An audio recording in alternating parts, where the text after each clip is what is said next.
네, 김희수 헌법재판소장 후보자 임명 동의안이 국회 본회의에서 부결됐습니다. 여권 수뇌부 책임론과 국민의당의 동요 가능성 등 후폭풍이 만만치 않을 조짐입니다. 국회 취재기자 연결합니다. 강은나래 기자. 네, 김희수 헌법재판소장 후보자에 대한 임명 동의안이 후보자 지명 116일 만에 국회 본회의에 상정됐지만 부결됐습니다. 출석 의원 293명 중 찬성 145명, 반대 145명, 기권 1명, 무효 2명으로 가결 정족수보다 찬성 2표가 부족했습니다. 헌재 소장 임명 동의안이 국회 문턱을 못 넘은 건 헌정사상 최초이고 문재인 정부 출범 후 인준안 부결도 처음입니다. 여당인 민주당은 찬성, 자유한국당 등 보수 야당은 반대 의사를 밝히며 팽팽히 맞서온 상황에서 당론을 정하지 않은 국민의당 의원들의 선택이 최대 변수였습니다. 민주당은 임명 동의안 부결은 탄핵에 대한 보복이자 정권 교체 불복이라고 비판했고 추미애 대표는 당리당략적 결정이라며 국민의당을 우회적으로 비판했습니다. 그러나 자유한국당은 논평에서 민주주의와 상식이 이긴 것이라며 여당이 협치 정신으로 돌아와야 한다고 주장했습니다. 바른정당도 정부 여당을 향해 협치 정신에 노력하지 않는 이상 그 무엇도 진척될 수 없다는 것을 냉정하게 인식하라고 말했습니다.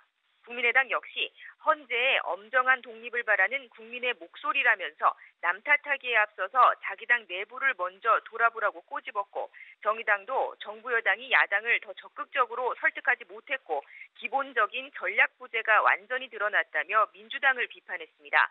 민주당은 표결 직전까지 국민의당을 향한 물밑 접촉을 이어오면서 찬성표를 끌어모아온 만큼 충격파가 더 큰 분위기입니다. 동시에 호남을 지역 기반으로 한 국민의당이 호남 출신인 김 후보자 인준안 부결을 주도하는 모양새가 빚어짐에 따라서 호남 민심의 동향이 벌써부터 주목받고 있습니다. 또 지금 국회에서는 대정부 질문이 이어지고 있죠. 네, 그렇습니다. 국회 본회의에서는 문재인 정부 들어 처음 열리는 대정부 질문이 이어지고 있습니다. 나흘간의 일정 중에 오늘은 정치 분야 대정부 질문입니다. 야당은 정부의 안보 현안 대응 방식을 문제 삼아서 한반도 핵무장 필요성을 집중 제기하고 탈원전 정책과 공영방송 파업 문제도 도마에 올리고 있습니다. 반면 여당은 강원랜드 채용 비리, 국정원 댓글 사건 등 이전 정부의 적폐 사례를 부각하고 개혁 입법 필요성을 강조하며 정부를 엄호하는 모습입니다. 국회 산자위에서는 박성진 중소벤처기업부 장관 후보자에 대한 인사청문회도 진행 중입니다. 야당은 박 후보자를 둘러싼 의혹을 하나하나 도마에 올리며 파상 공세를 펴고 있습니다. 여당 또한 물밑에서 자진 사퇴설이 여전한 만큼 후보자를 엄호하기보다는 다소 냉랭한 분위기 속에 자질 검증에 집중하는 모습입니다. 박 후보자는 창조론 지지 논란에 창조론을 신앙적으로 믿고 있다고 말했고 뉴라이트 사관 옹호 의혹은 비약이라고 반박했습니다. 극우 농객을 세미나에 초청한 데 대해서는 논란을 빚은 점에 대해 사과한다면서도 해당 인물을 한 번 받고 연결만 해준 것이라고 해명했습니다.